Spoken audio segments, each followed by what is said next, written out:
Buenos días a todos y a todos a esta sesión de la ANVI del mes de mayo. Damos también la bienvenida a la audiencia remota que nos acompaña del resto de la República. En esta oportunidad contamos con la maravillosa presencia del doctor Juan Pablo Álvarez Mendoza, que compartirá con nosotros los próximos minutos en relación a las interacciones de los antirretrovirales.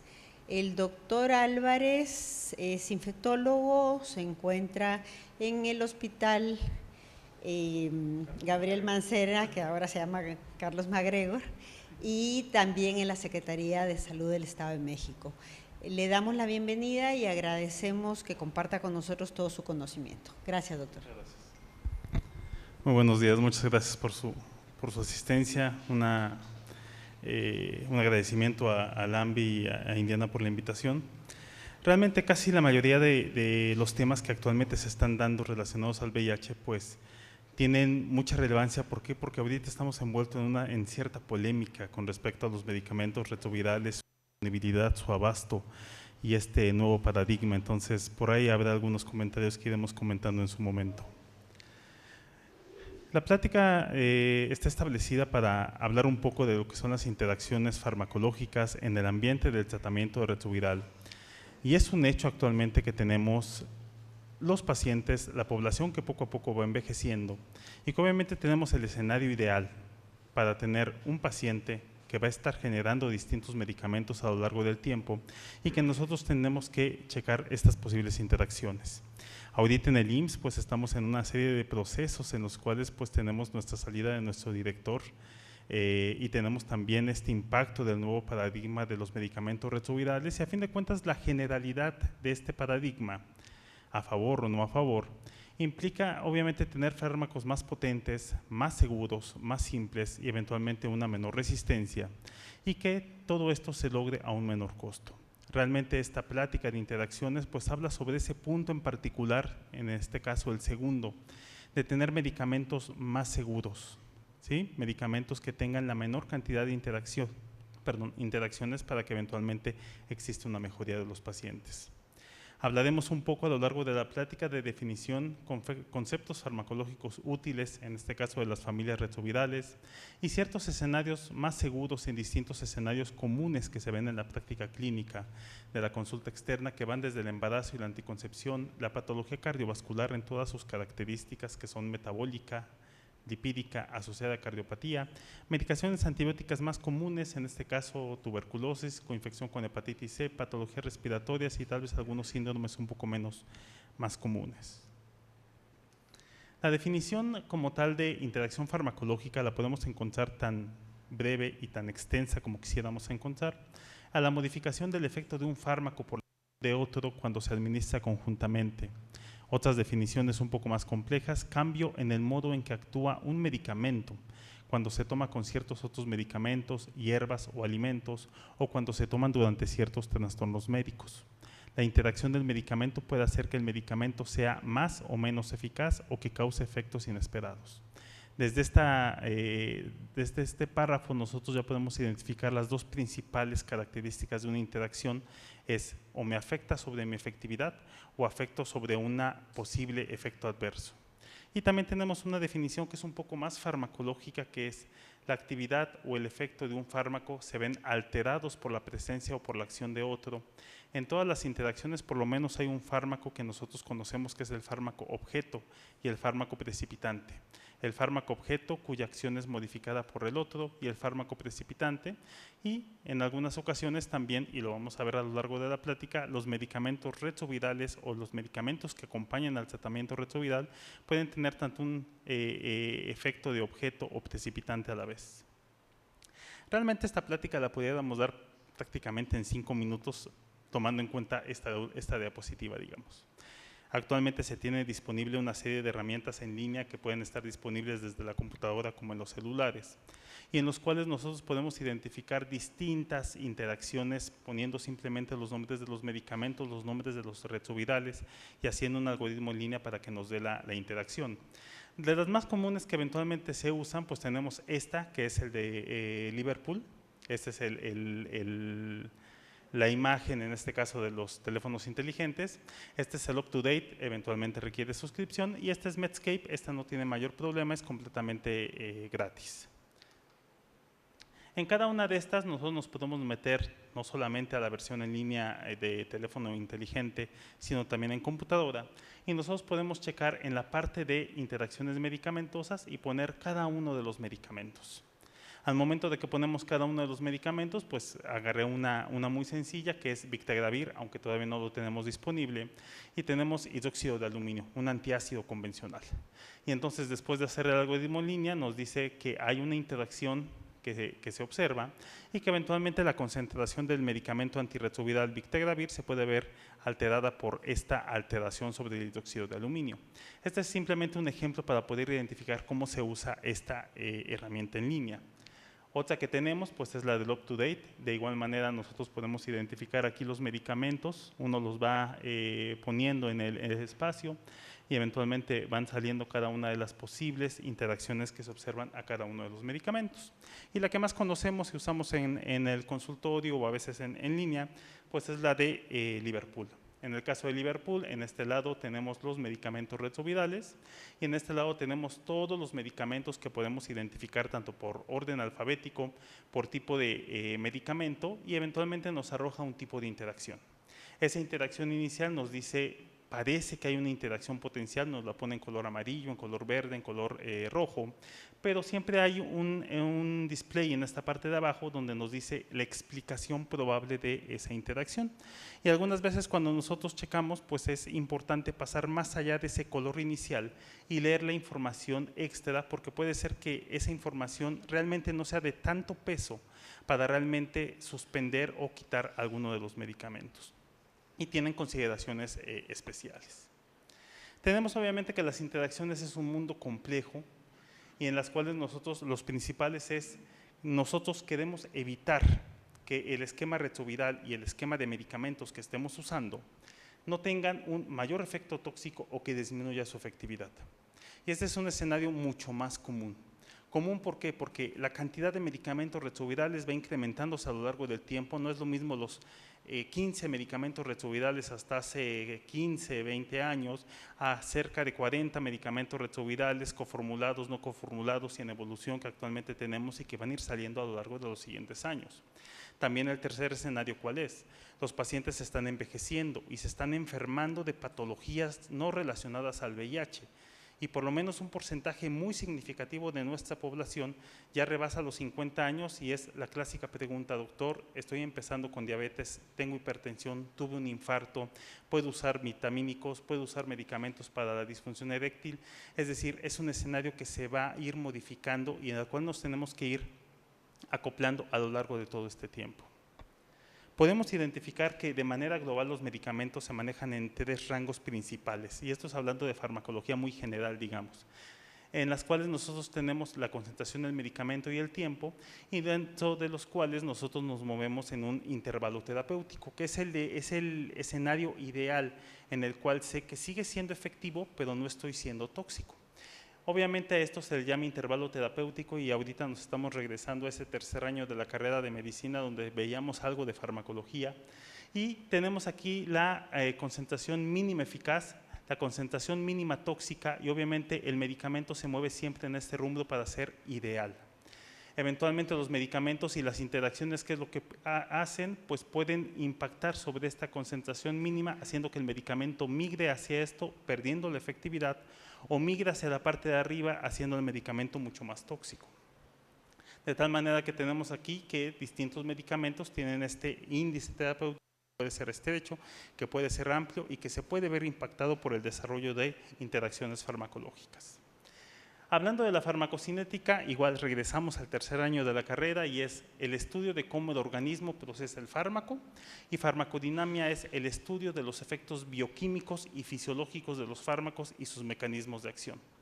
Sí, pasamos la carrera, nos titulamos, pero este es un concepto que para los farmacólogos está en continuo movimiento y en continua evolución. De tal manera que si nosotros nos podemos observar el concepto general de farmacocinética, pues solamente nos quedábamos con el distribución, absorción, eliminación y metabolismo. Hasta ahí llegaba nuestro conocimiento en la carrera de medicina. Pero en cada uno de estos rubros hay subgrupos que se tienen que ir investigando poco a poco. De manera general, pues aquí tenemos lo que es las interacciones farmacocinéticas.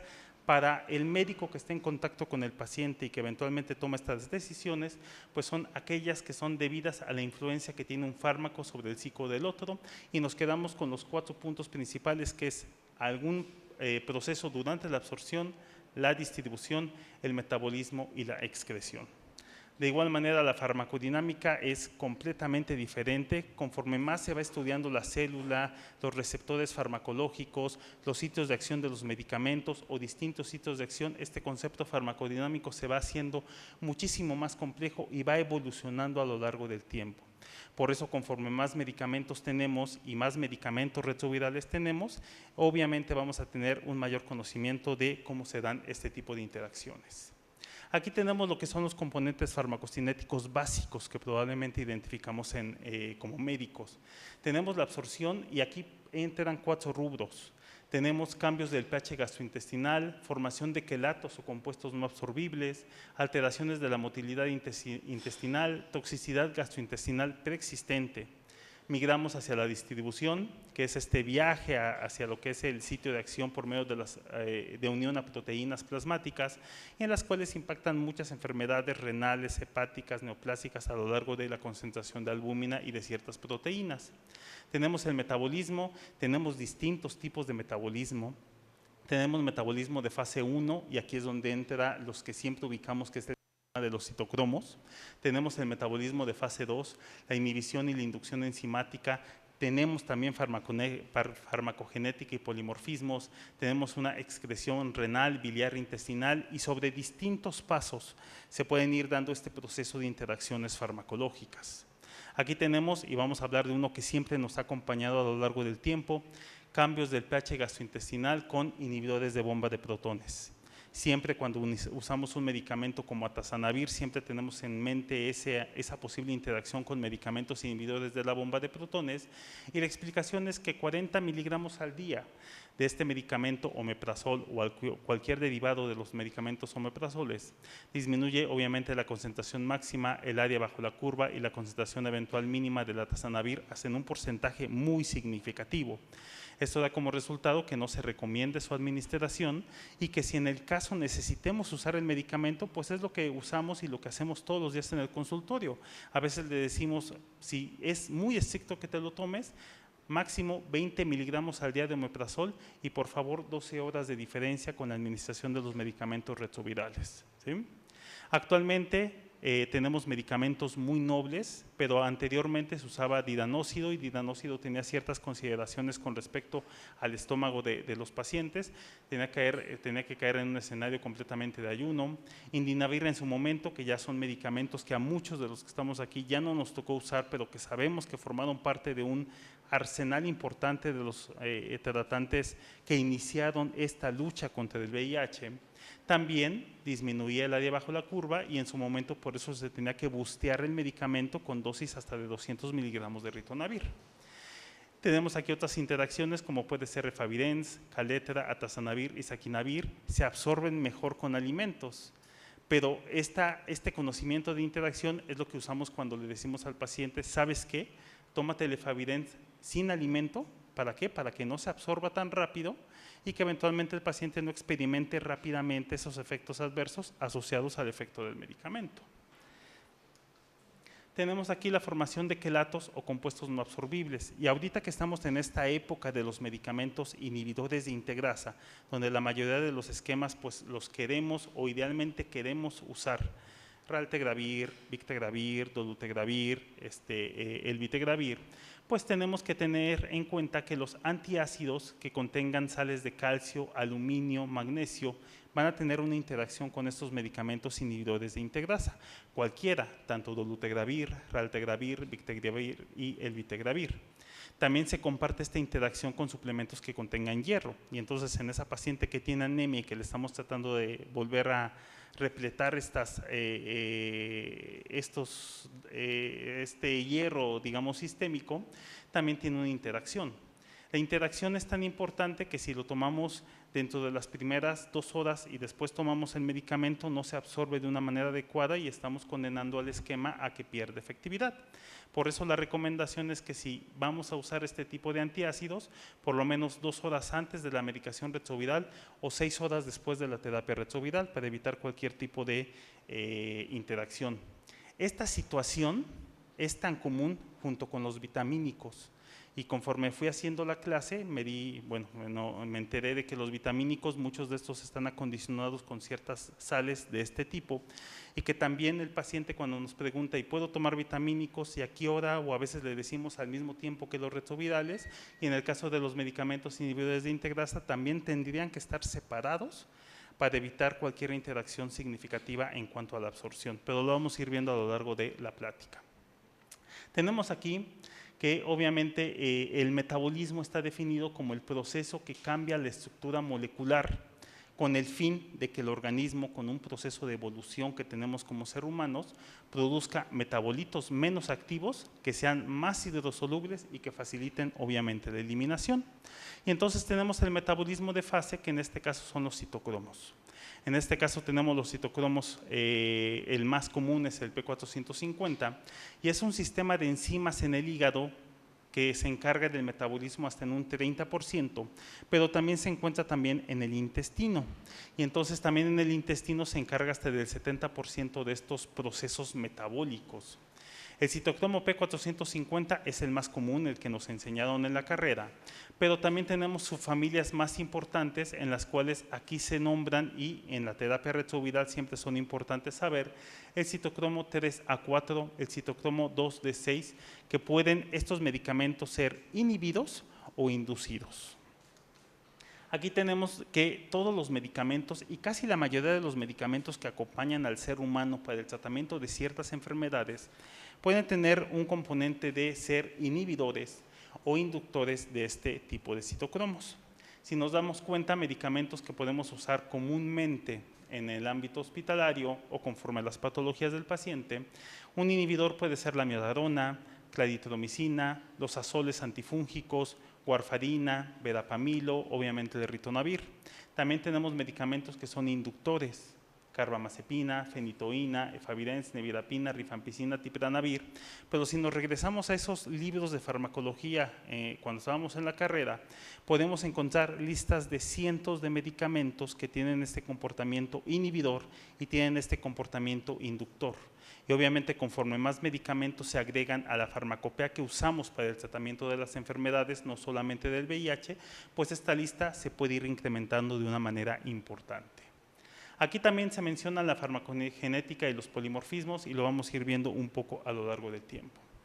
¿Qué importancia tiene esto de ser inhibidor e inductor? Pues que conforme pasa el tiempo, supongamos en un escenario donde yo tenga que usar carbamazepina para un control de enfermedad neurológica convulsiva, pero mi paciente tiene o está tomando amiodarona para el control de la arritmia cardíaca, pues normalmente este tipo de medicamentos inductores lo que van a hacer, y por eso son las flechas, es disminuir la actividad o en este caso la concentración de los medicamentos inhibidores. Y ese es el concepto que ahorita quiero inculcarles. A lo largo de la plática vamos a ver distintos escenarios donde ciertos medicamentos son más inhibidores y ciertos medicamentos son más inductores. Por ejemplo, el inhibidor por excelencia es ritonavir. El inhibidor por excelencia, su primo cercano, digamos, cobicistat, tienen ese comportamiento de ser inhibidores. En cambio, inductores, pues los más comunes, efavirenz. De igual manera, su primo más cercano, nevirapina, o su primo más lejano, etravirina. Ese es el concepto que ahorita les quiero más o menos compartir. ¿Por qué? Porque en base a eso vamos a ver cómo impactan sobre ciertos medicamentos que usamos en la práctica diaria. Realmente cuando yo me puse a buscar en internet todas estas pláticas que a veces se han dado de interacciones, pues solamente se queda hasta aquí el concepto de interacción. Intentar explicar más o menos qué es lo que pasa a nivel farmacológico, farmacocinético. En este caso, la plática que yo les vengo a presentar el día de hoy es, quiero pensar, y me lo dirán al final de la misma, aterrizar esta situación en el ámbito del consultorio, que la información que yo les dé sea útil y que la recuerden para la toma de decisiones diaria que hacemos con nuestros pacientes. Y ahorita se las voy a explicar. Otra interacción importante que tenemos a lo largo del tiempo es la que se ha mencionado con efavirenz y rifampicina.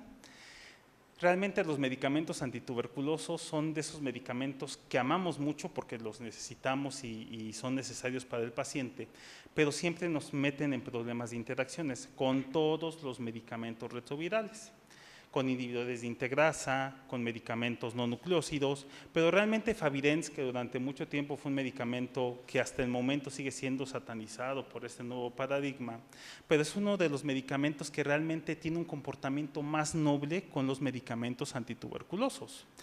Anteriormente, en ediciones antiguas de las guías, pues se decía que el medicamento se tenía que ajustar ciertas cuestiones de peso, ciertas cuestiones de la edad del paciente, y se llegaba a recomendar, y todavía se llegaba a hacer en los consultorios clínicos, que el paciente que pesaba más de 60 kilogramos le tendríamos que dar tableta y media a veces de efavirenz o usar a veces la presentación de cápsula que ya no está disponible en el país.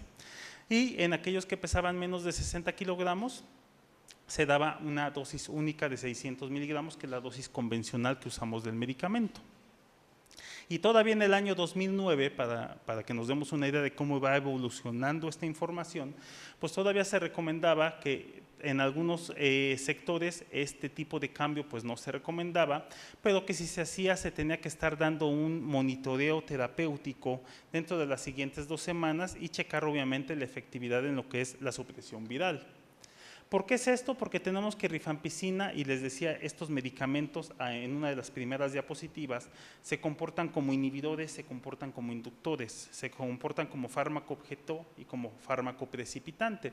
Y entonces aquí tenemos que la rifampicina es un inductor de estos dos citocromos, pero efavirenz por un lado puede ser un inductor de un citocromo y puede ser un inhibidor de otro citocromo.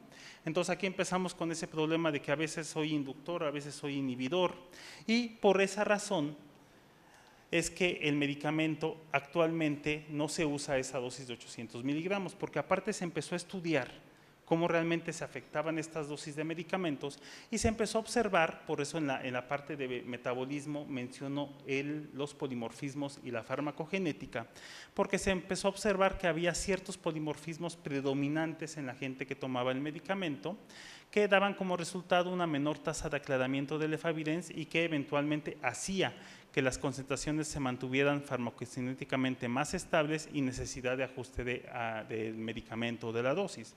Entonces era un proceso que ya no solamente era la farmacocinética del metabolismo, sino también se incluían los polimorfismos genéticos, en los cuales también con distintos medicamentos a lo largo de la historia se han observado. Actualmente sabemos que el medicamento en base a las guías pues solamente está recomendado a dosis de 600 miligramos, el medicamento no necesita una mayor ajuste de dosis, no necesita una mayor cambio en su posología, porque la interacción realmente que se ha demostrado a nivel global con la presencia de distintos polimorfismos es que no se impacta el medicamento ni hay necesidad del ajuste de dosis.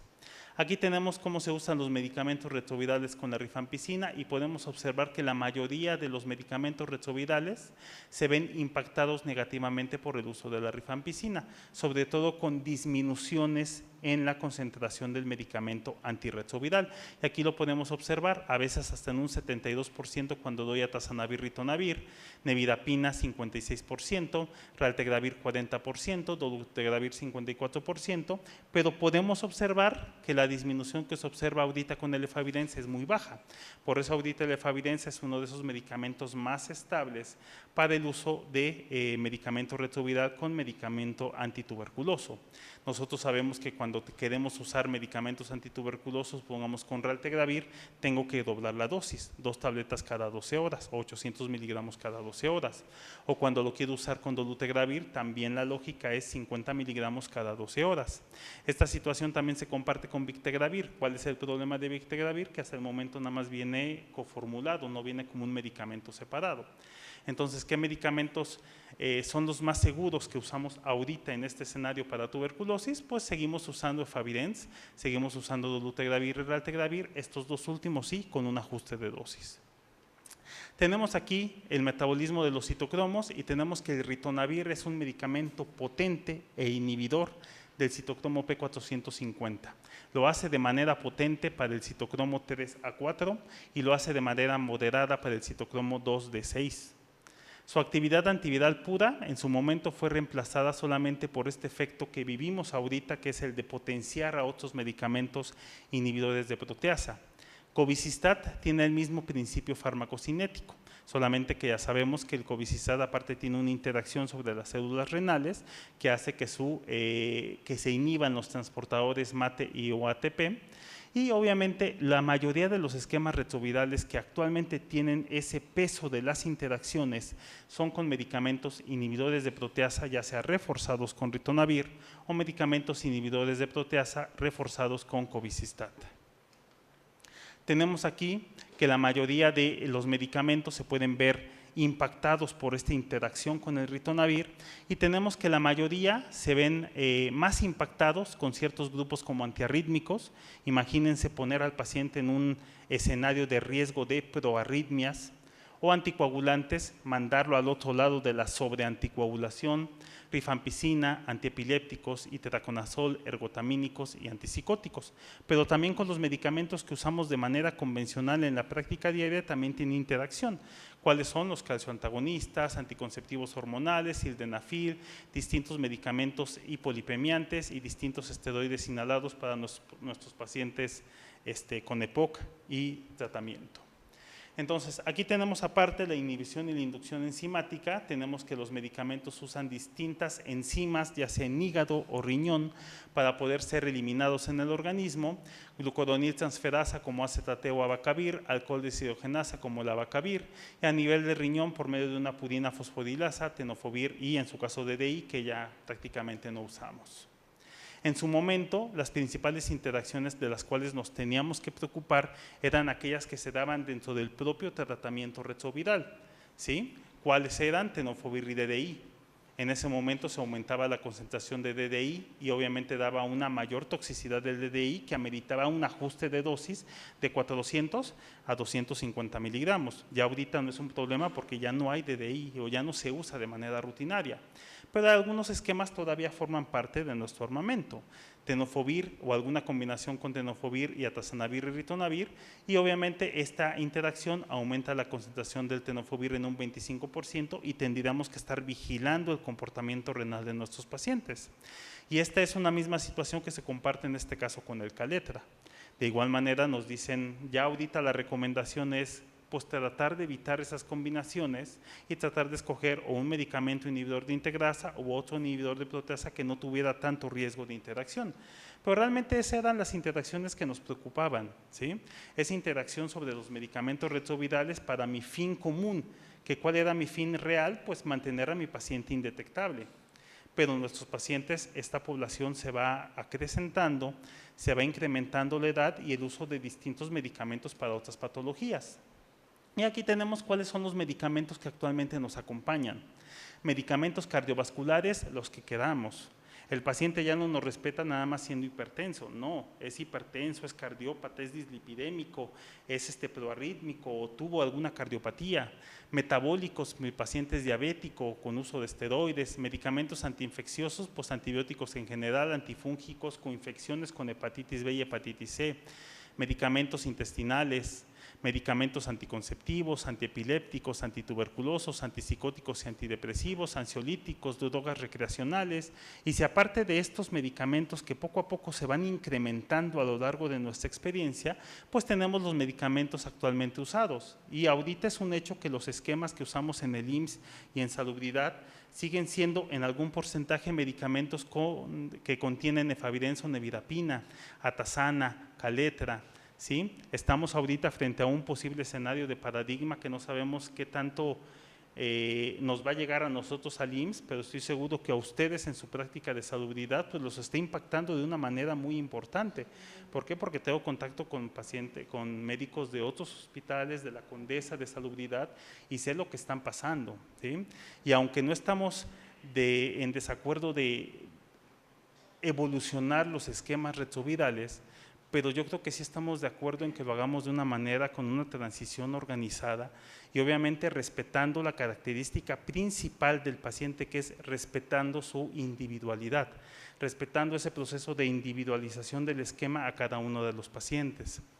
Entonces aquí podemos hablar de ciertos esquemas vigentes paradigmatizados y podemos hablar obviamente de combinaciones actuales, vigentes, efectivas, como puede ser Tiriumec, combinaciones con un tenofovir más dolutegravir, rescatar también el efavirenz, aunque también está doravirina.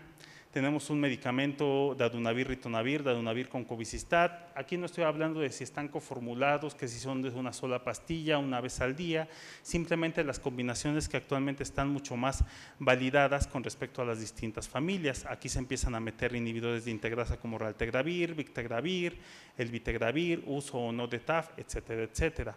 Es un hecho que probablemente vayamos a empezar a migrar de estos esquemas con los que hemos aprendido a vivir en su momento, contenedores de nevirapina, efavirenz, atazana, lopinavir, obviamente hacia esquemas mucho más actualizados, mucho más nuevos, pero eso no nos libra de las posibles interacciones y lo vamos a ir viendo a lo largo de las siguientes diapositivas.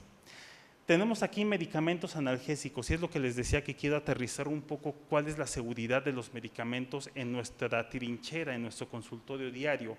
Aquí podemos identificar, esto lo saqué del cuadro básico del IMSS porque realmente el cuadro general de medicamentos de salubridad, la última actualización era del 2017 y realmente aquí encontré mucho más medicamentos que pueden existir del lado de nuestro consultorio. Aquí tenemos todos los medicamentos analgésicos que están disponibles por lo menos en ese cuadro básico y de manera general pues tenemos que los AINES no tienen interacciones significativas, ¿sí? Normalmente son medicamentos muy nobles y solamente cuando se llega a usar efavirenz y obviamente tetravirina pudieran incrementar ese potencial del analgésico, nos hace mejor. Necesitamos un efecto farmacológico útil, un efecto analgésico.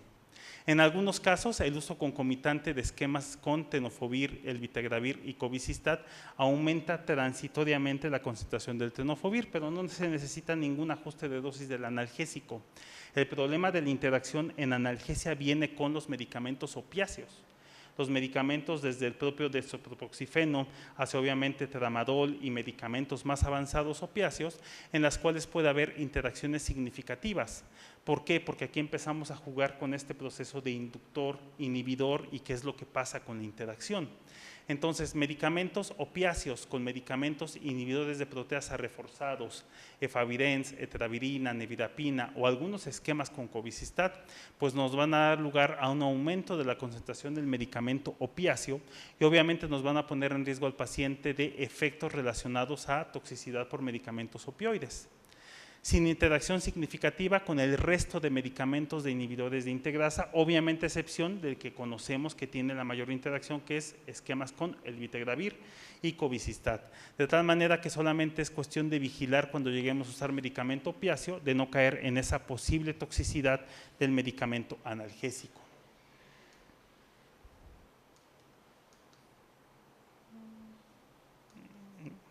¿Me pasa la siguiente?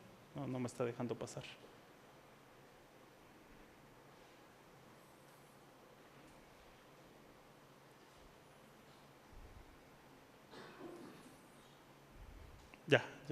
Ya, perfecto.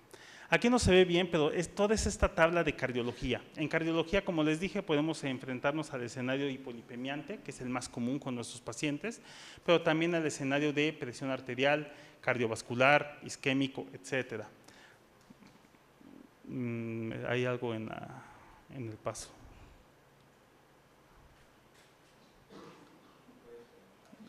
Ok, le voy dando todas. Los medicamentos antihipertensivos, los IECAS comunes, enalapril, captopril, no tienen interacciones. No nos preocupemos por el uso de interacciones con los medicamentos IECAS. El problema empieza con ciertos medicamentos ADA2 que también usamos en el consultorio. Realmente los más nobles son telmisartán y carnesartán. Son los dos más nobles y no tienen interacciones con ningún medicamento retroviral. El problema existe a partir del uso de irbesartán y losartán. Entonces, el medicamento, como estos medicamentos son inhibidores, pueden perder ese efecto para protegernos de la hipertensión y entonces tenemos que checar que el paciente no sigue hipertenso. ¿Por qué? Porque pierden efectividad irbesartán y losartán, sobre todo cuando lo usamos con medicamentos como el Vitegravir con Covicistat, Efavirenz, Etravirina o algún otro medicamento reforzado. De igual manera, valsartán, de manera contraria, si se usa con un medicamento inhibidor de proteasa, ritonavir o Covicistat, hay que vigilar que el paciente no se vaya a hipotensar de más.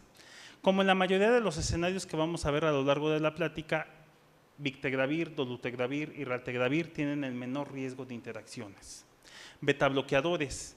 Los betabloqueadores son medicamentos que pueden tener principalmente interacciones con estos inhibidores de proteasa, ritonavir o Covicistat, con cualquiera de los dos que lo acompañe.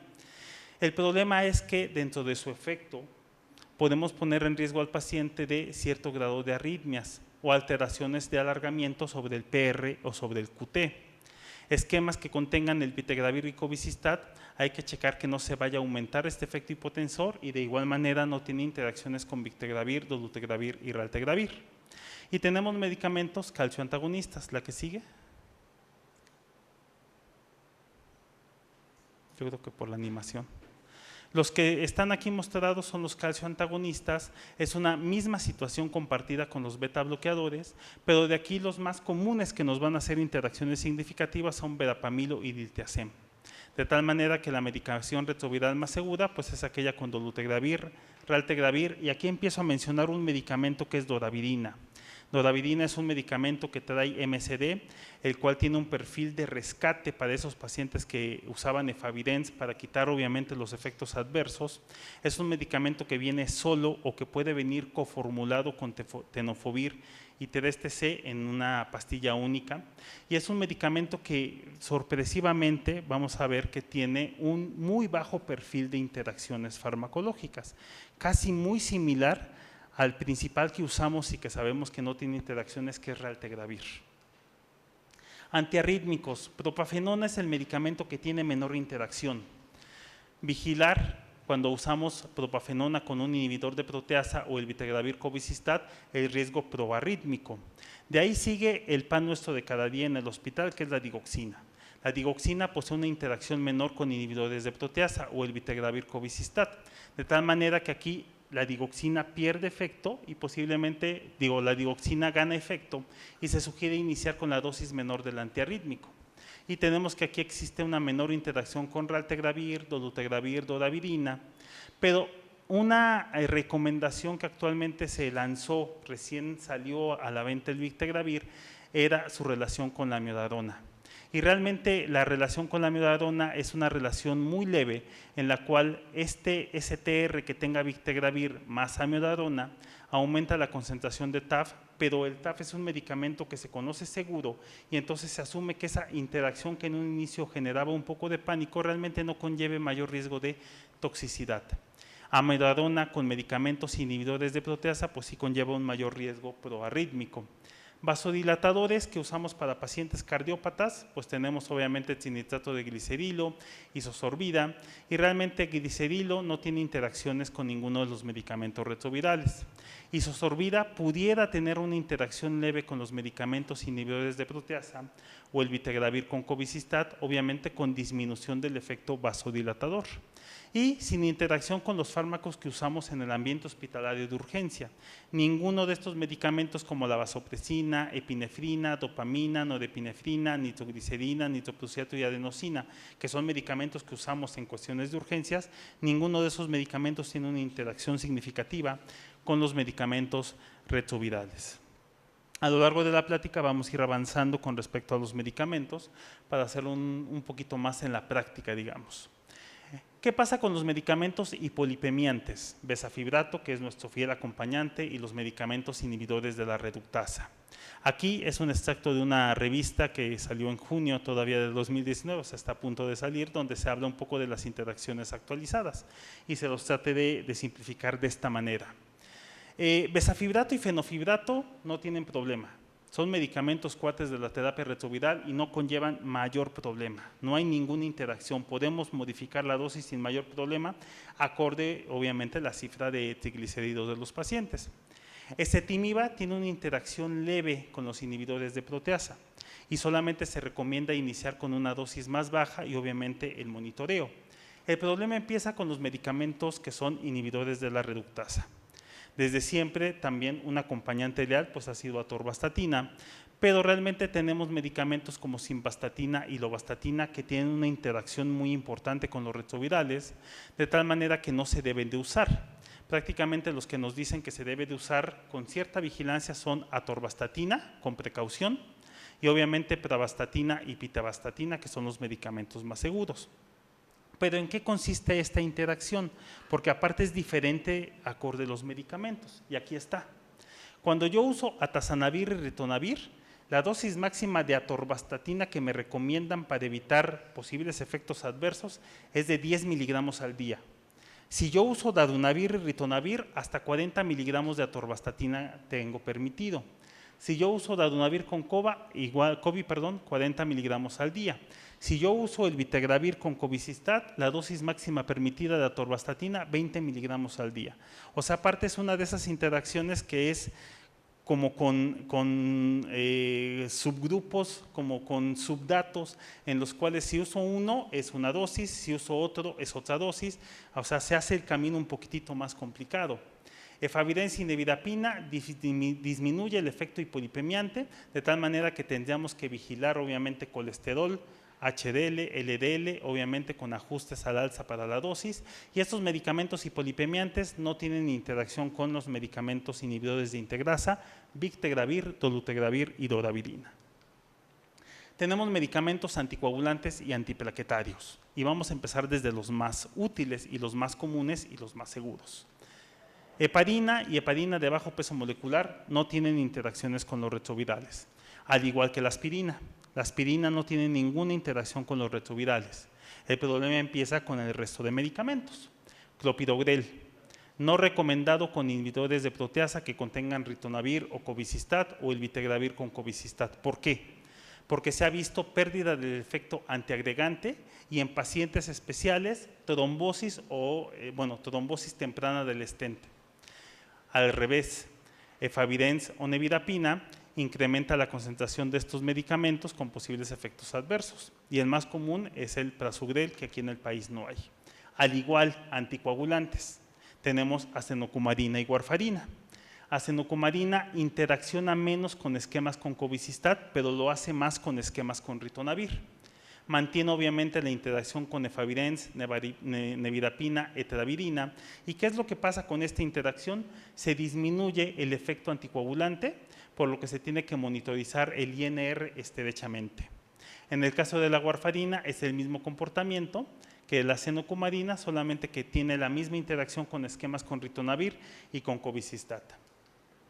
Al contrario, medicamentos como rivaroxaban y dabigatran, con esquemas con inhibidor de proteasa, que son inhibidores, aumentan el riesgo de efecto anticoagulante y ponen al paciente en un posible riesgo de sangrado, de tal manera que estos medicamentos están ahorita contraindicados. Y las últimas 3 diapositivas, a título personal, puse más o menos con distintos colores los medicamentos que realmente son seguros en cuanto a estas interacciones con los retrovirales. Efavirenz y nevirapina, al ser inductores, pues obviamente se disminuye el efecto anticoagulante. La terapia retroviral con medicamentos inhibidores de integrasa y doravirina no tienen interacciones con ninguno de estos grupos farmacológicos. Aquí tenemos la cuestión endocrinológica, la voy pasando rápido porque si no me hace complot la computadora. Y tenemos 3 escenarios generales, lo que podemos ver realmente en la consulta: paciente diabético, paciente con patología tiroidea, que a veces son los menos, y pacientes dependientes o con uso de medicamentos esteroides. Vamos a empezar por la tiroides. Levotiroxina, prácticamente no hay problema, nada más se sugiere checar los niveles de T3 y de T4, ya que existe un riesgo raro de caer en un hipotiroidismo, sobre todo con estos esquemas con inhibidor de proteasa reforzado o el vitegravir con cobicistat. De ahí nos pasamos a los medicamentos para diabetes. La metformina, como le dicen los pacientes, la metformina con esquemas con cobicistat, victegravir y dolutegravir pueden aumentar la concentración de la biguanida, y se sugiere que no pasemos de una dosis máxima de 1 gramo al día para evitar obviamente toxicidades asociadas a la metformina. La glibenclamida, aquí tenemos que vigilar el efecto que no nos caiga el paciente en una hipoglicemia con esquemas con un inhibidor de proteasa, ritonavir o cobicistat, o con combinaciones con el vitegravir y cobicistat. Tenemos que la carbosa no tiene interacciones, linagliptina tiene pocas interacciones, las pocas que tiene es vigilar que no caiga el paciente en una hiperglicemia, sobre todo cuando lo acompañamos de favirenz, nevirapina o etravirina, y rosiglitazona, que también es un medicamento que usamos, es la de menor interacción. Pioglitazona si llega a producir hipoglicemia cuando lo asociamos a inhibidores como inhibidor de proteasa reforzado, ritonavir, cobi o el vitegravir con cobi, o hiperglicemia cuando lo mandamos con los inductores, ¿sí? De este lado tenemos los esteroides parenterales y orales, posteriormente hablaré de los esteroides inhalados. Riesgo de Cushing, sobre todo cuando yo doy un medicamento esteroide con un esquema que acompañe a un inhibidor de proteasa reforzado o el vitegravir con cobicistat. A la inversa, el paciente que tiene efavirenz, nevirapina o etravirina tiene una pérdida de efecto por esos medicamentos inductores. La betametasona y la dexametasona tienen el mismo comportamiento, pero sí hay ciertos artículos que dicen que se debe de evitar su uso crónico, porque ese uso crónico da como resultado la pérdida de la efectividad antirretroviral, incluido con esquemas que aparentemente no deberían de tener tanta interacción como riltegravir, dolutegravir, doravirina. Tenemos que aquí los medicamentos más seguros pues son deflazacort, no tiene interacciones con los retrovirales, y obviamente para la diabetes la insulina no tiene ninguna interacción con los retrovirales. Los esteroides inhalados podemos encontrar en la literatura médica N cantidad de reportes de casos en los cuales el paciente con una terapia retroviral que recibe medicamentos esteroides inhalados empieza a hacer ciertos grados de Cushing o de supresión de las suprarrenales. De tal manera que aquí hay ciertas consideraciones importantes. Me pasé rápido. Empezando por un poco medicamentos antihistamínicos antes de llegar a los esteroides, no hay interacción con la loratadina y a veces nos pasamos en el consultorio y le decimos es que no te tomes esto porque te va a hacer mal. Realmente la interacción con la loratadina es prácticamente nula, al igual que con clofenamina, difenidramina y lepinastina no tienen interacciones. La única vigilancia con los antihistamínicos sería con la hidroxicicina, que es el más común, y concomitante con estos medicamentos inhibidores de proteasa o el vitegravir. ¿Por qué? Porque ahí sí conlleva un mayor riesgo de efecto antihistamínico, nada más. Pero aquí pasamos ya a los medicamentos inhalados. Es una realidad que nuestros pacientes con VIH tienen una mayor predisposición al hábito tabáquico, tienen un mayor riesgo de enfermedad pulmonar obstructiva, desarrollo tanto de bronquitis como de enfermedad enfisematosa, y también conllevan un mayor riesgo de desarrollo de cáncer.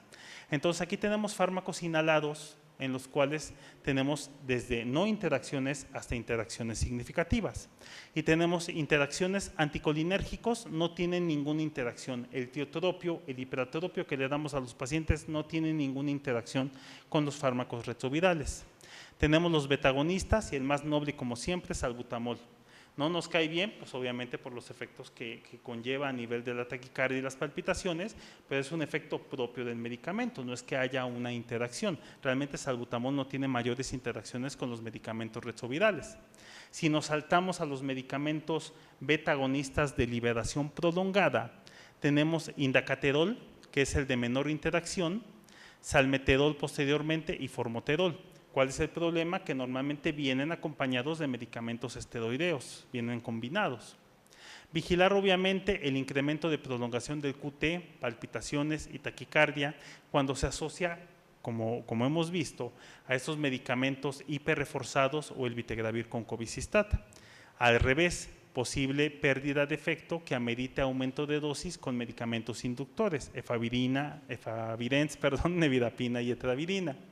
Esteroides inhalados, beclometasona es el único que no tiene interacciones con los medicamentos retrovirales, pero obviamente los que están coformulados y que usamos a veces hasta para cuestiones nasales crónicas, fluticasona, mometasona y budesonida, tienen una interacción importante. Una interacción que conlleva el riesgo de desarrollo de Cushing y atrógeno, supresión de las adrenales, que obviamente sugiere a evitar la combinación y de ser obligado su uso a una dosis reducida. Todo eso todavía no está bien establecido. ¿Cuál es la dosis ideal que se pudiera usar con cierta seguridad? Ni el tiempo necesario.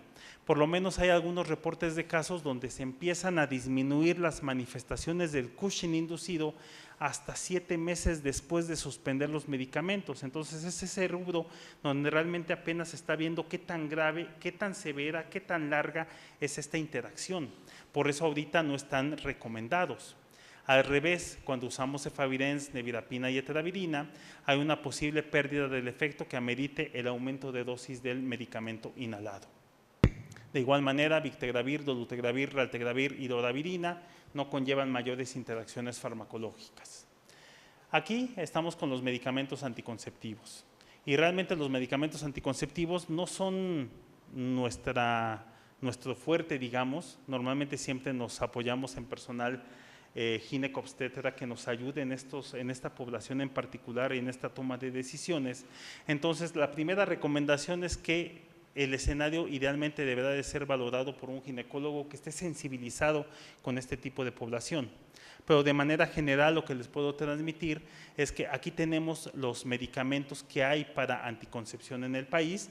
Obviamente si nos vamos a la lista de Estados Unidos, pues es una lista muy inmensa, pero realmente en el país tenemos estos en presentación de tableta, implante, DIU medicado, pastilla de emergencia, tableta, intramuscular de depósito, parche e intramuscular de depósito. ¿Qué es lo que podemos recomendar de estos pacientes? Todos los esquemas con efavirenz pueden caer en un escenario de pérdida de efectividad anticonceptiva. Entonces, si nosotros tenemos una paciente efavirenz, siempre, por eso la recomendación que lanzan las guías, apoyar con una doble estrategia de anticoncepción, no solamente la cuestión oral o inyectada, sino también la cuestión de barrera. ¿Por qué? Porque se sabe que puede haber una disminución de la efectividad con todos los esquemas que contengan efavirenz.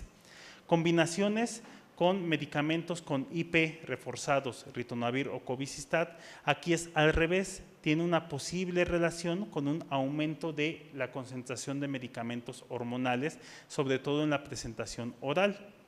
De manera general, impresiona que el implante de progestágeno sería el medicamento y el único libre de una posible interacción anticonceptiva.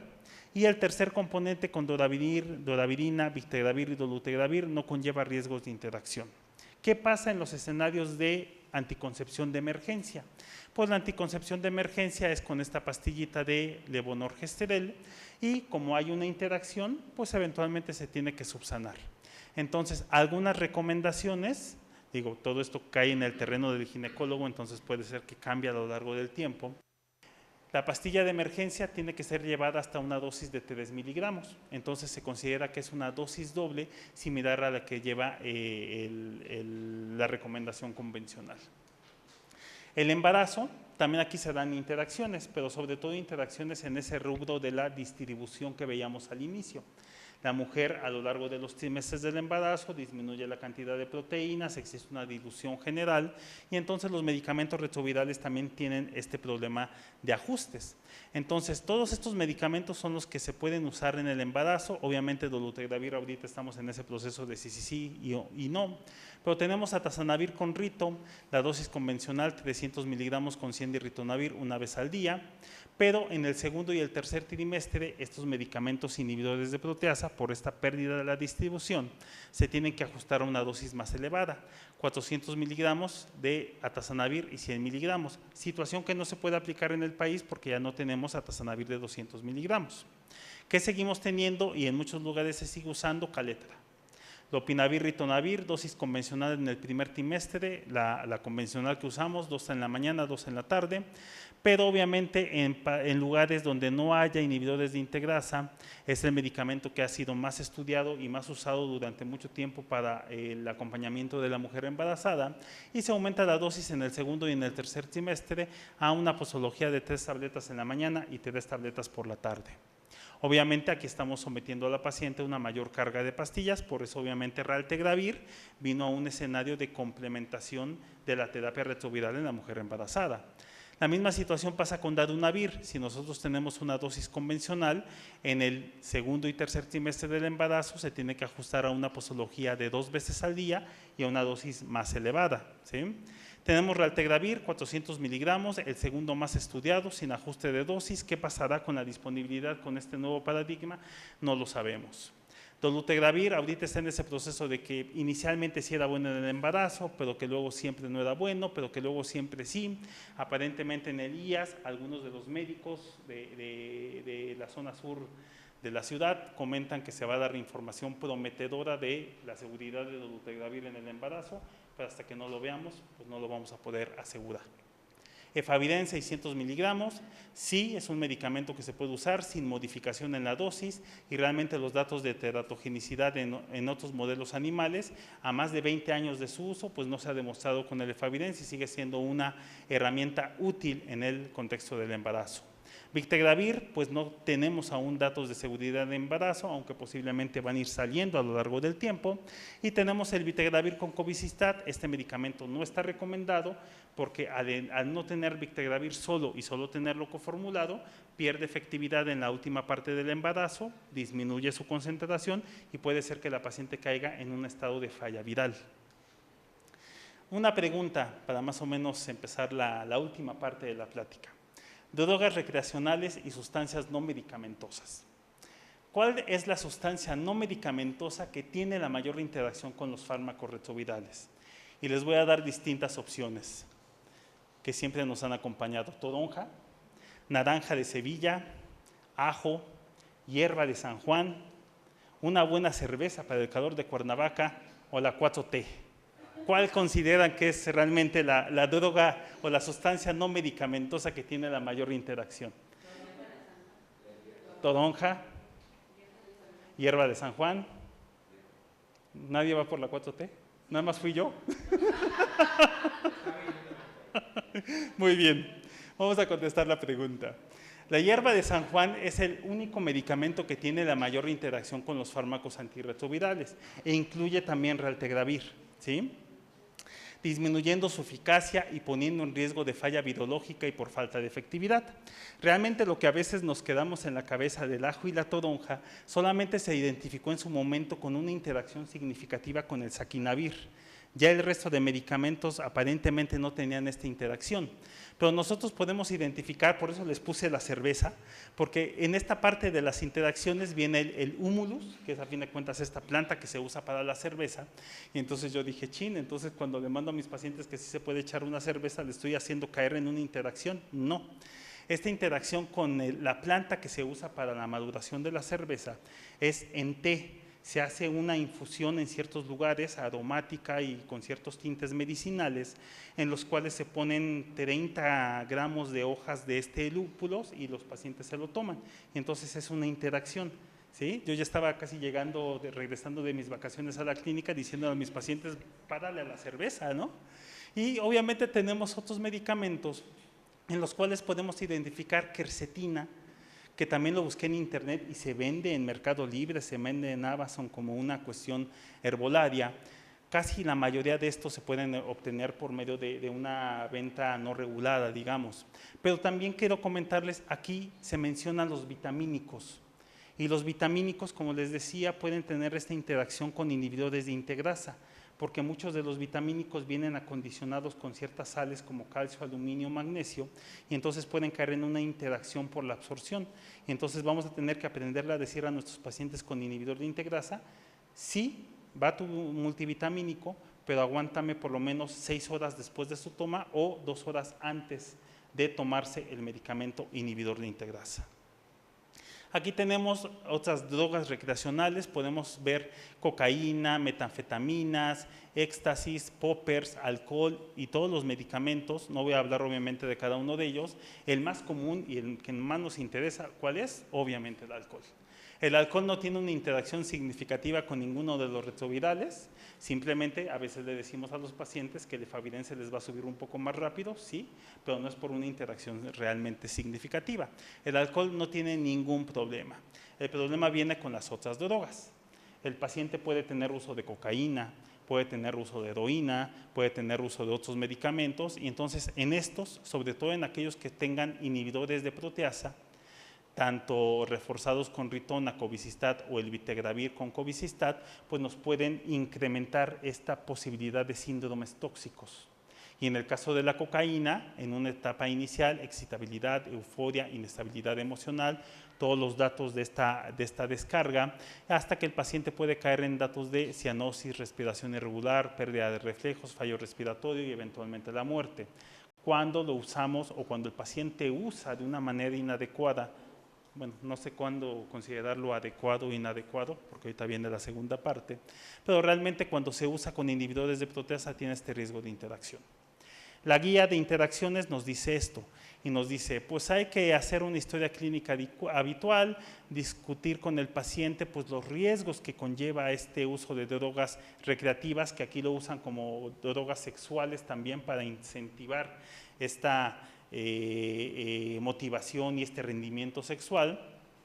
Obviamente, prevenir al paciente de todos estos riesgos, tanto de interacción o de toxicidad, y si el paciente, después por eso les digo que no puedo definir cuándo es adecuado, cuándo es inadecuado, porque aquí solamente da una posibilidad de platicarlo y decir, tú tienes la decisión, si lo quieres seguir usando, pues es tu responsabilidad. Entonces, si aquí realmente nos dicen que no hay, si el paciente no quiere dejar de tomar este tipo de drogas, pues es nuestra obligación, o sea, acá hay la responsabilidad sobre nosotros, más sobre el paciente, sobre su hábito tóxico, digamos, su hábito adictivo. Nosotros tendríamos que cambiar el régimen antirretroviral a uno que no tuviera una posible interacción. Aquí tenemos medicamentos que a veces se van usando más en los pacientes geriátricos, y tenemos obviamente sildenafil, tadalafil y vardenafil. Obviamente la mayor interacción se da con medicamentos que contengan cobicistat y ritonavir, y una menor interacción con los otros medicamentos. ¿Qué es lo que pasa o que tenemos que checar? Vigilar los signos de toxicidad. Y aquí vienen las dosis que eventualmente se deben de usar. ¿Cuándo se usa con inhibidor de proteasa? ¿Sí? Tenemos que sildenafil le tendríamos permitido al paciente media tableta cada 48 horas del medicamento, cuando se usa con un esquema con inhibidor de proteasa o con cobicistat. Tadalafil 10 miligramos cada 72 horas y vardenafil 2.5 miligramos cada 72 horas. Esas serían las dosis máximas permitidas si nosotros mantenemos a nuestro paciente en un esquema con inhibidor de proteasa o con cobicistat. Aquí tenemos medicamentos neurológicos y realmente tenemos igual mayor número de interacciones. Fenitoína y carbamazepina son los medicamentos que tienen mayor interacción, y realmente actualmente no tenemos un medicamento retroviral 100% seguro, porque esta interacción también incluye a raltegravir, dolutegravir, victegravir, que eran los medicamentos que antes se iban salvando poco a poco de las interacciones. Fenitoína y carbamazepina incluye interacción con estos medicamentos seguros inhibidores de integrasa. Riesgo de pérdida de la efectividad retroviral, aquí se sugiere si se va a tener que usar estos medicamentos, si es que no hay otra opción. Monitoreo estrecho de la carga viral. Esquemas con ritonavir, no cobicistat, efavirenz, nevirapina y doravirina tienen un riesgo agregado de pérdida de la efectividad anticomicial. El ácido valproico puede disminuir la efectividad retroviral de esquemas inhibidores de integrasa, pero el ácido valproico es un poquitito más seguro y pudiera no tener interacción con doravirina, efavirenz y nevirapina. Para fines prácticos tenemos antiepilépticos más seguros. ¿Cuáles son estos? Topiramato, levetiracetam y lamotrigina. Son los más seguros, son los que no tienen interacciones significativas. Clonazepam, que a veces se usa para la cuestión ansiolítica o la cuestión neurológica, tiene una mayor efectividad. El clonazepam obviamente nos va a caer más pesado, con esquemas con inhibidores como inhibidor de proteasa con ritonavir o el vitegravir con cobicistat, y al revés, como en otros escenarios. Posible pérdida del efecto que amerite aumento de la dosis cuando se usa con inductores, efavirenz, nevirapina y etravirina. Medicamentos para el Parkinson, que también no es una población tan común, pero sí empezamos a ver a nuestros pacientes con esta patología. Levodopa y carbidopa se deberá de monitorizar la efectividad cuando se use con esquemas con inhibidor de proteasa o el vitegravir con cobicistat. ¿Por qué? Porque hay un posible riesgo de una exacerbación de una discinesia. Los más comunes y los más seguros, pramipexol sin interacción con los retrovirales, y la mayoría no tienen interacción con vitegravir, dolutegravir y con raltegravir. Antimigrañosos. El problema es que las presentaciones de antimigrañosos que se venden tienen ergotamina. Y de por sí ergotamina, aunque no vaya con retrovirales, es un medicamento que puede tener datos de toxicidad. Y este es un síndrome ergotamínico, en los cuales se da una vasoconstricción segmentaria, digamos, y severa de las partes distales, en los cuales podemos someter a los pacientes a estos escenarios de vasoconstricción severa y eventualmente hasta de pérdida de extremidades. Entonces, antimigrañosos, hay una interacción significativa que condiciona evitar el medicamento por este riesgo de síndrome de intoxicación por ergotamina, sobre todo con inhibidores de proteasa reforzados, el vitegravir con cobicistat, efavirenz, nevirapina y doravirina, y no tiene interacciones significativas con los otros 3 medicamentos inhibidores de integrasa. Hepatitis C. A partir de 2011 y hasta la fecha tenemos una revolución de medicamentos para hepatitis C. Tenemos los tan famosos medicamentos antivirales de acción directa y que actúan sobre 3 lugares principales: la proteasa, la región NS5A y la región NS5B.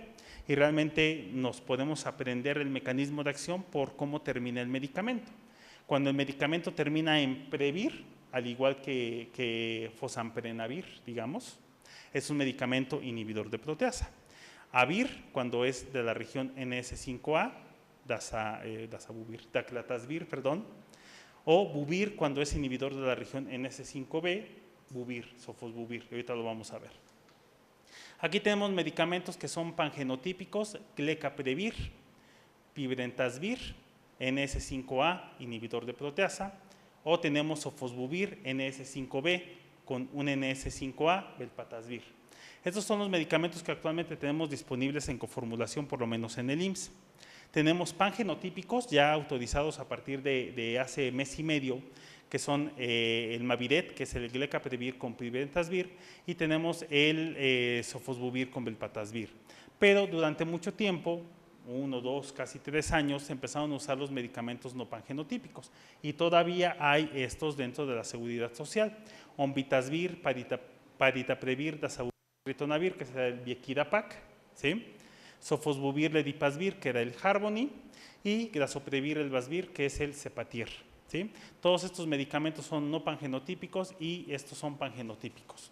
Al igual, ¿sí?, se calcula más o menos que una población cercana al 6-10%, dependiendo de la región geográfica, pudieran estar coinfectados con hepatitis C. Esto varía obviamente dependiendo de ciertas regiones, no solamente del mundo, sino del país.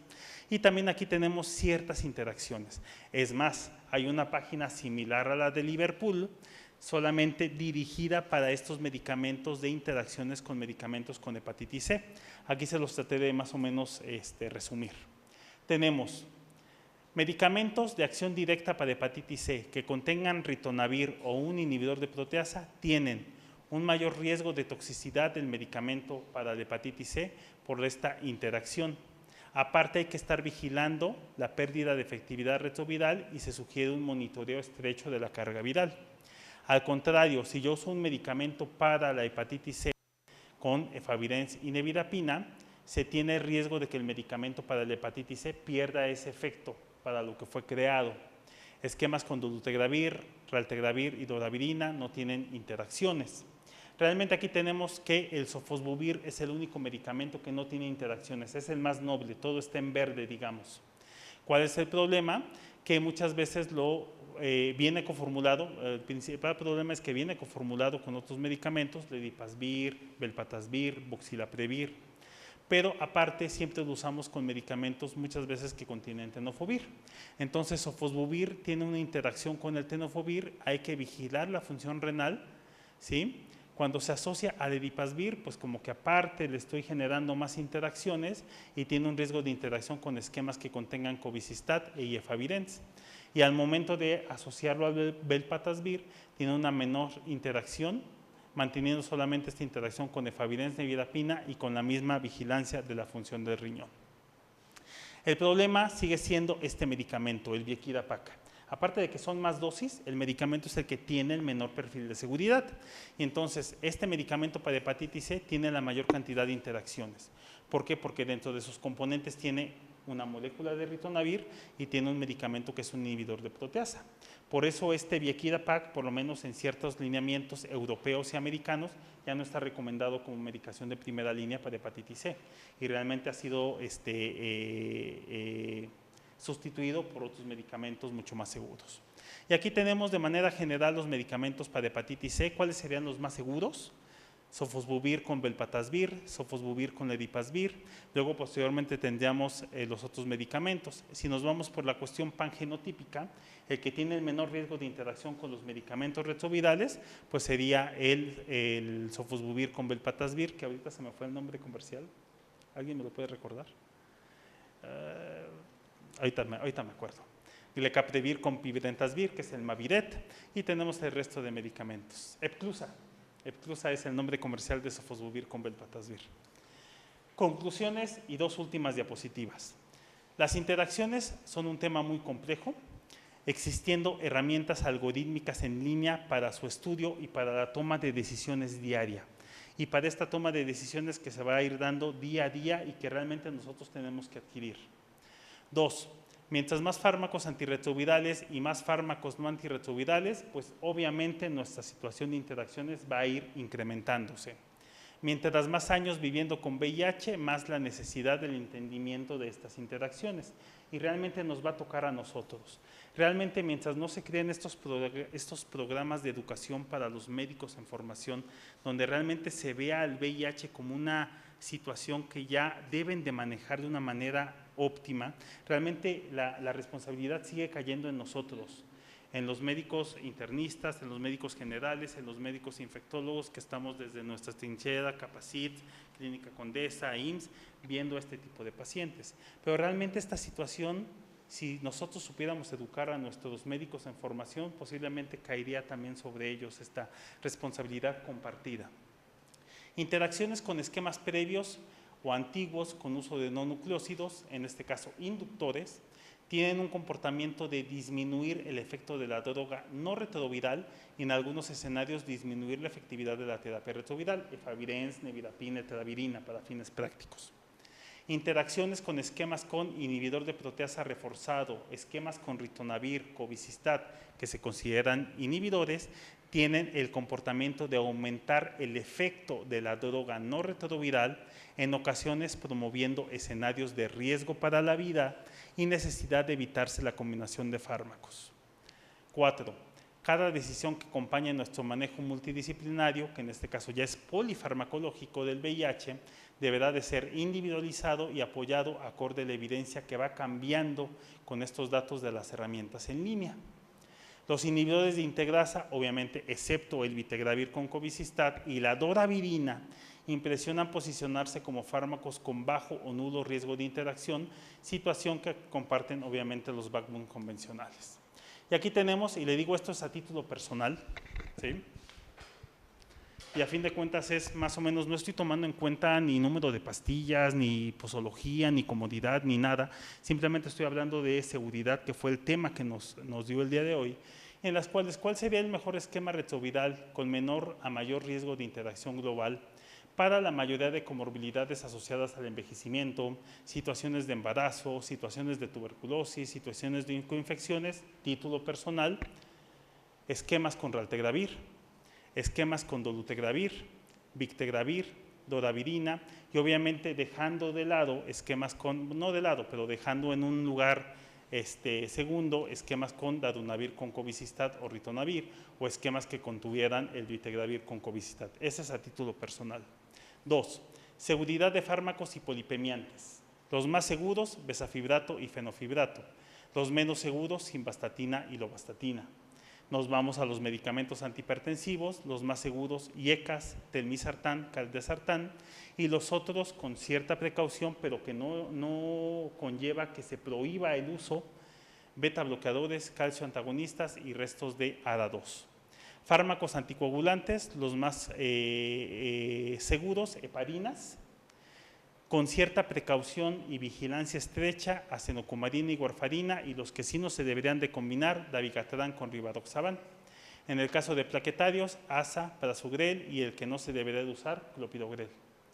Seguridad en fármacos antiarrítmicos, pues todos llevan interacción, pero parece que digoxina y propafenona de los más seguros, posteriormente amiodarona con cierta vigilancia. Antidiabéticos, insulina y acarbosa no tienen interacciones, rosiglitazona, interacción con vigilancia, al igual que pioglitazona, linagliptina y metformina. Obviamente cada uno de estos escenarios es individualizado y obviamente puede ir cambiando a lo largo del tiempo conforme más información se vaya generando. Y fármacos antiepilépticos, topiramato, levetiracetam, con cierta vigilancia, lamotrigina, valproato, clonazepam, los que deberían de evitarse, fenitoína y carbamazepina. Fármacos antineudíticos, pregabalina y gabapentina, sin problemas de interacción, se pueden usar sin mayor problema. En los migrañosos, almotriptán, solmitriptán sin interacción, ergotamínicos o combinaciones con ergotamínicos se deberían de evitar. Antiparkinsonianos, pramipexol, levodopa y carbidopa con cierta vigilancia. Fármacos esteroideos, deflazacort, el más noble, posteriormente con vigilancia, prednisona, metilprednisolona, isocortisona a dosis que se asumen cíclicas y no continuas, no crónicas, betametasona y dexametasona para uso crónico, contraindicados por el riesgo que conlleva pérdida de efectividad antirretroviral. Esteroides inhalados, beclometasona, y de este lado fluticasona, budesonida y mometasona, que deberían de estar contraindicados o deberían de no combinarse. Y por último, anticonceptivos, levonorgestrel, diumedicado, etonogestrel en implante y posteriormente todos los que son de depósito o vía oral con vigilancia de posibles interacciones que conlleven a la pérdida del efecto anticonceptivo o al revés, una mayor exposición a cuestiones hormonales. Y ya esta es la última diapositiva. Con esas últimas dos traté de darles un como que mini, exactamente, para que ustedes en su consultorio tengan la información de qué medicamentos son más seguros, seguros con vigilancia y posiblemente los no seguros. Muchas gracias.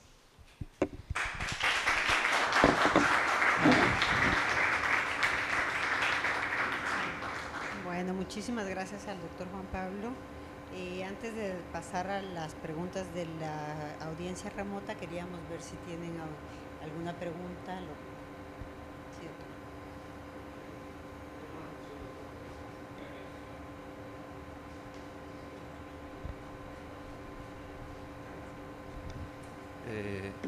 Bueno, un tema que no le corresponde, pero que me llama la atención, que es el de la anticoncepción de emergencia vinculado con la profilaxis posexposición.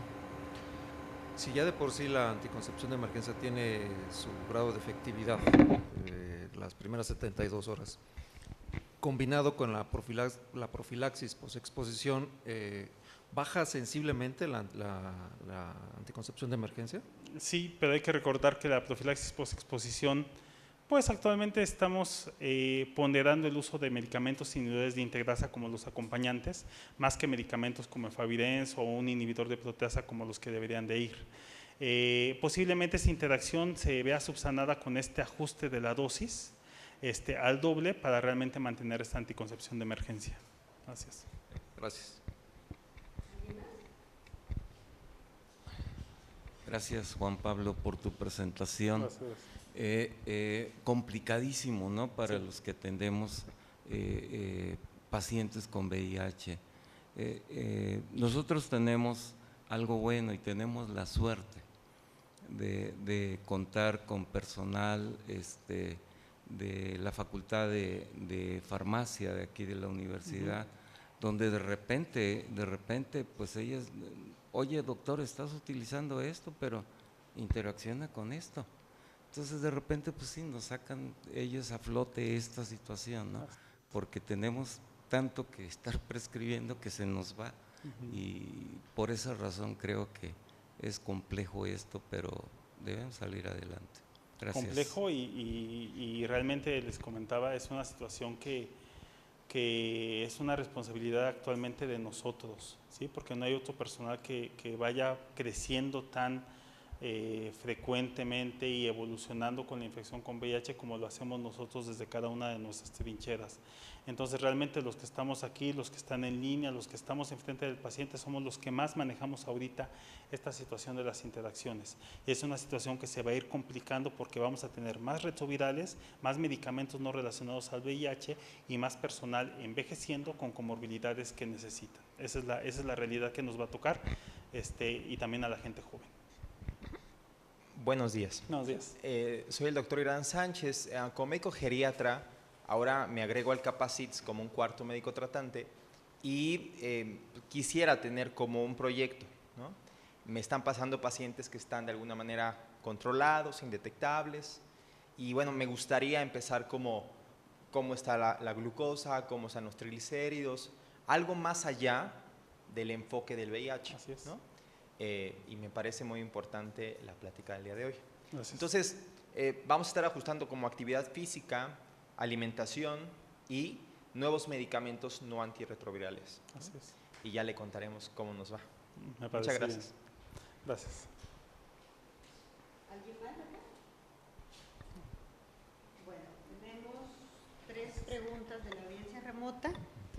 La primera, no son más, dice, con todos los cambios, ¿qué sugiere que hagamos con el tratamiento de la tuberculosis? La terapia para tuberculosis es una situación compleja. Aparte hay desabasto de medicamentos retrovirales y nunca nos han llegado al país, rifabutina u otros medicamentos que pudieran sustituir esta interacción. Al considerarse la tuberculosis como dentro de las primeras 3 causas de mortalidad en el paciente con VIH, prácticamente la decisión es mantenemos la terapia antituberculosa y hacemos los ajustes necesarios con la terapia retroviral. Realmente son ahorita ajustes que son estudiados, que son actualizados, que son validados, que van sobre inhibidores de integrasa, sobre el propio uso de Favirenz, y a fin de cuentas se debe de mantener, sobre todo porque quien está matando a nuestros pacientes en un porcentaje nada despreciable es la tuberculosis. Ok, y bueno, esta mejor la lees porque… El nuevo paradigma pone al STR, abacavir, 3-TC-dolutegravir y a TDF-FTC-dolutegravir como el único inhibidor de integrasa en primera línea en salubridad.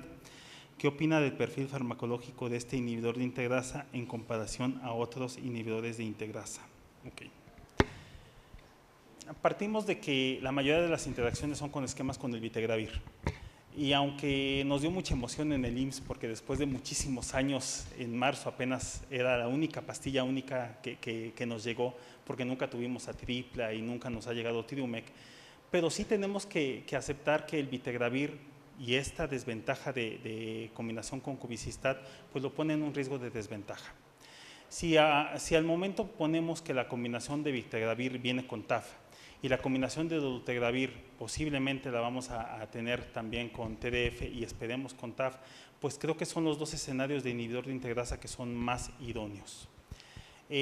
Con respecto al abacavir y al TDSTC, pues es hablar de ese hermano incómodo que conlleva el Triumec, ese hermano incómodo que es el abacavir, que a veces no sabemos qué tanto daño puede establecer a nivel cardiovascular o impactarnos sobre el perfil lipídico o impactarnos sobre cierto riesgo cardiovascular.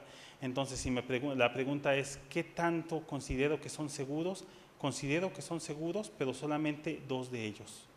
Esquemas con dolutegravir, idealmente asociados a un Descovy, es decir, una tenofovir a la fenamida para evitar esta alteración renal y ósea, que es tema de otra plática, y considero también seguro tenofovir a la fenamida asociado con vitegravir. Yo consideraría que dentro del paradigma que nos quieren ofrecer, nos deberían de proveer esos 2 medicamentos para realmente crear un escenario donde podamos asegurarle a los pacientes una menor cantidad de interacciones, una menor posibilidad de efectos adversos o daños a distintos niveles óseos o renal a futuro, y obviamente la efectividad, la eficacia, la simplicidad, etcétera, etcétera. Bueno, esta realmente no es para que tú contestes, pero en fin. Dice, si para manejar a los ancianos necesitamos polifarmacia, ¿cuál es la razón por la que nos dejaron con tan pocos medicamentos? Creo que esta es la primera diapositiva, creo que por ahí viene la primera diapositiva. Es una situación difícil. Yo no puedo hablar por la cuestión política, pero siempre va a estar sonando en todas las decisiones, no solamente del VIH, sino de otras enfermedades. Pero realmente esperamos que las decisiones sean adecuadas, nos provean de los medicamentos e insumos óptimos para la atención de nuestros pacientes y que se haga en un escenario no de prohibición, sino un escenario de que estemos o de que las autoridades estén abiertas a darnos lo necesario para trabajar y mantener obviamente una atención de calidad en cada uno de estos escenarios complejos. Si de por sí la medicina es compleja, de tal manera que se considera como un arte, pues si nos ponen ciertas restricciones de insumos o ciertas restricciones de lo que necesitamos para trabajar, pues obviamente llevamos las de perder. Por el estilo. Lo más preocupante de esta reducción de medicamentos es el manejo de embarazadas y en el estado tenemos muchas. ¿Qué sugiere que hagamos? Es una pregunta difícil y realmente yo sé que el medicamento que en este caso se necesita es dolutegravir. Yo creo que es pelear por el medicamento porque yo sí considero que es un medicamento que es necesario que tengamos en nuestros esquemas, en esos lugares de trabajo, dentro de los esquemas de tratamiento, porque aparte de ser un medicamento efectivo, es un medicamento que tiene pocas interacciones, es un medicamento actualmente indispensable, hasta que no tengamos otra evidencia, indispensable para la mujer embarazada. ¿Sí? Entonces, realmente es cuestión de pelearlo. ¿Sí? Bueno, pues ya no tenemos más en una situación bastante compleja. Juan Pablo, realmente muchísimas gracias por tu intervención. Te entregamos una constancia. Queremos también agradecerle al doctor Oaxaca todo el esfuerzo por la organización de esta sesión. Acá le entregamos una constancia. Gracias, doctor. Y antes de desconectarlos, quisiera hacer 2 anuncios parroquiales. Bueno, lo primero es que aquí tenemos la convocatoria al próximo simposio, que es el 20º ya de la ANVI en la ciudad de León en el mes de octubre. La próxima semana la asociación está sacando la convocatoria de las becas. Estas son becas de la asociación. Si posteriormente la industria farmacéutica ofrece becas, que es lo que había sucedido antes, pues se las haremos llegar de la misma forma. Pero las que aparecen ahora son las que nosotros estaríamos ofreciendo. Entonces, realmente los invitamos a participar. Tenemos ya preparado un programa bastante incitador, sobre todo por las discusiones que se están dando para ver distintos aspectos de la enfermedad. La sesión del día de hoy, para quienes estaban preocupados por esto, queda grabada. Está grabada tanto dentro de la página de Facebook como dentro de la página de la asociación, junto con todas las otras sesiones anteriores. Y les solicitamos sus correos electrónicos porque estamos enviando las invitaciones para las sesiones. La próxima sería en el mes de junio con el doctor Ben Young, en la Condesa de Benjamín Gil. Entonces, les agradecemos muchísimo su presencia y los invitamos a seguir participando. Quienes sean socios, para efectos del simposio, tienen cubierta la asistencia. Muchísimas gracias. Gracias.